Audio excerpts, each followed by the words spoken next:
Hey Archer, how's it going? I'm doing all right. Is that a new notebook? I I actually ran out of room on my arms for notes. Wait, what? I had written so many notes to myself on my arms that I actually ran out of space. So I I didn't know finally you went, did that. yeah. No, I write on my arms all the time because I only have a couple of tattoos there. Um, it was like a really long class day. I had written 1,000 things to myself on like all over my left forearm, and I ran out of space. And what I do in the summertime when I'm wearing like shorts or ripped jeans is I switch to writing on my legs. But it's cold, so I'm wearing like jeans without holes and leggings underneath. So I finally went and got myself an actual notebook.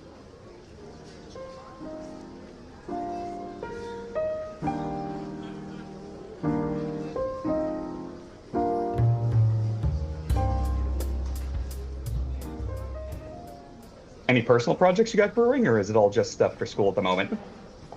I have personal projects brewing in the back of my mind at all times. Just because school is taking up the majority of my focus right now doesn't mean that I'm not like figuring out a pattern that I'm working on, Hmm. stuff like that. Yeah, no, But you've neat. seen my calendar. It's a Tetris game. I've never heard it described as a Tetris game, but I'm keeping that. My gift to you. What about your cosplay stuff? Do you have anything brewing there at the moment? I think the last thing I Yeah. saw you do was Cody at Yeah, the Dimension 20 Live thing, the Gauntlet. I did. I went to Gauntlet at the Garden with you. It was fantastic. Yeah, um that was more of like a closet cosplay thing because I yeah. didn't have the time or means to like make it a full-on cosplay. The next big thing that I'm working on is Jinx. Because one of our Right. mutual friends is cosplaying Vi, asked me to cosplay Jinx so that we can hang out and take pictures together. You two are gonna look nonsense dead on with that combo. Yeah, no, it's gonna be fantastic. So I took advantage of one of my school's resources. They have a machine where they let you use your like school printing points to print on fabric Oh, into. I love it so much. So I went into Canva and I like took a bunch of reference images of all the different kinds of stripes that Jinx has, like on her pants, on her arm warmers and stuff. Again, I really like referencing Tetris. So I fit them all into the rectangle, like the biggest rectangle of Hmm, fabric that they'll let you print on. gotcha. And then I had my school print those out for me. They're sitting in the corner waiting for me to pin down the pattern and actually start constructing the costume.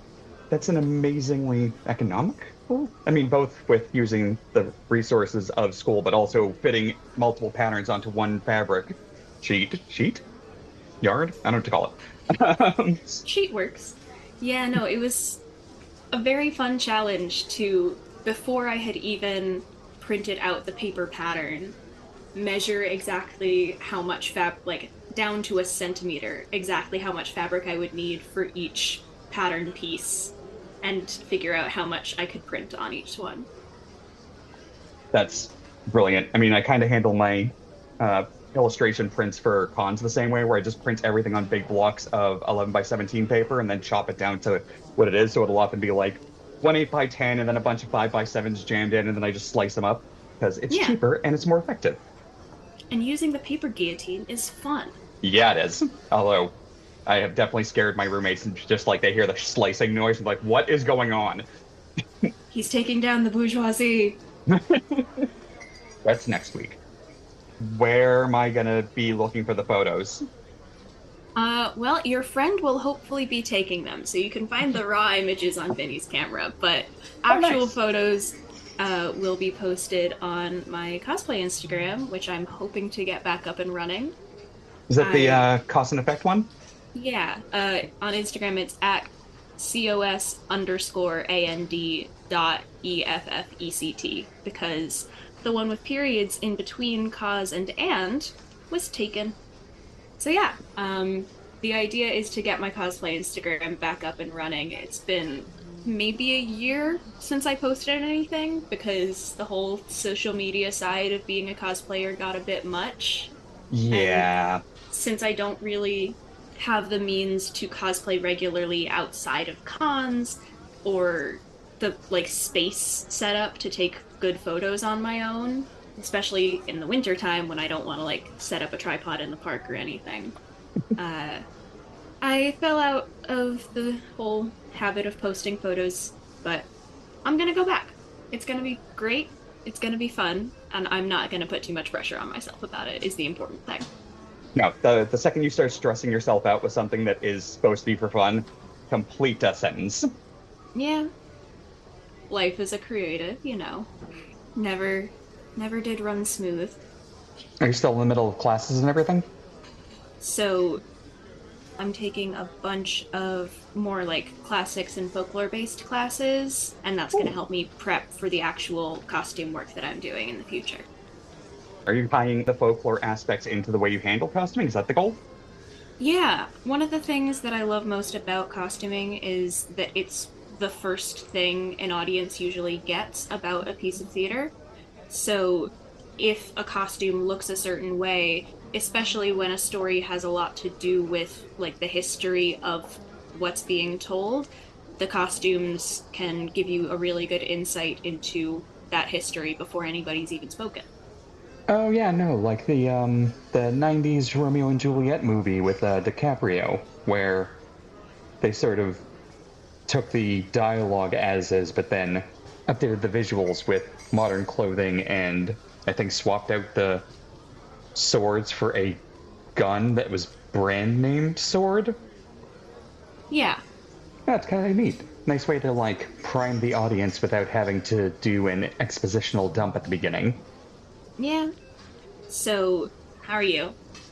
I'm a little nervous. I'm kind of starting a new project, and I'm talking with a person soon to kind of unpack some creative path stuff that they've gone through. Because I don't think any of the people I'm scheduled to talk to have gone in a straight line to end up where they are, and I'm really fascinated to see what that really looks like under a microscope. That's one of the things that always makes me feel better when I talk to other artists is none of our plans have ever actually gone the way we thought they would, and most people end up somewhere they're happy with no matter what. Yeah, there's all this bullshit hustle culture stuff that gets shoved down everyone's throat. Every creative I know has a story of like when they were younger, somebody telling them they were doing it wrong, or this wasn't viable, or if you're going to do it, it has to be done this way, and then never turns out to be true in any context. So I'm hoping by unpacking this with a bunch of people in different creative places in their lives, at different levels of what they consider success, that it'll kind of put a healthier spin on like how much this chaos and discord of figuring this out for yourself is normal and healthy and actually really conducive to the creative process in general. That sounds really cool. The idea that success looks different to everybody depending on the process that they took to get somewhere they're happy with is something that's really important for especially young creative people to learn.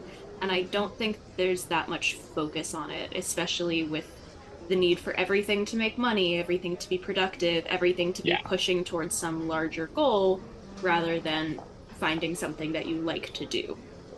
And that's one of the other things I'm hoping to pin down somewhat, because I know some of the people I'm talking to, they have turned what they thought was just going to be a creative hobby into a business. Some people who have then found themselves running a business and want to detangle from that because that's not the part they enjoy anymore and trying to get back to the creative stuff. Hopefully, I can kind of put this into a series of chit chats that help people navigate weird situations from at least an informed perspective, or at least feel more normal that it's not supposed to work cleanly and you kind of do have to just make everything up as you go. Yeah, I think that sounds like a really good perspective to have. Tell me all Yeah. about the conversations when they happen. I mean, I'm going to be doing them all here. So if you want, I can kind of chat with you before them if you're around and tell you who I'm talking to and kind of warm myself up. And then if you're still around after, unpack the little nuggets of wisdom that I think I've been able to pull out of the conversations. That sounds good. I'm hanging out here to do some work, and then I'm going to my real big adult job. And then I've got a bunch of readings to do for classes tonight. I can sit in the corner of the cafe and watch you, like hiding my face behind a menu, wear, the glasses with the big nose and mustache attached. You're going to cut out the newspaper? Yeah. I got a spy on you like you're my roommate going on a first date. I will talk to you soon.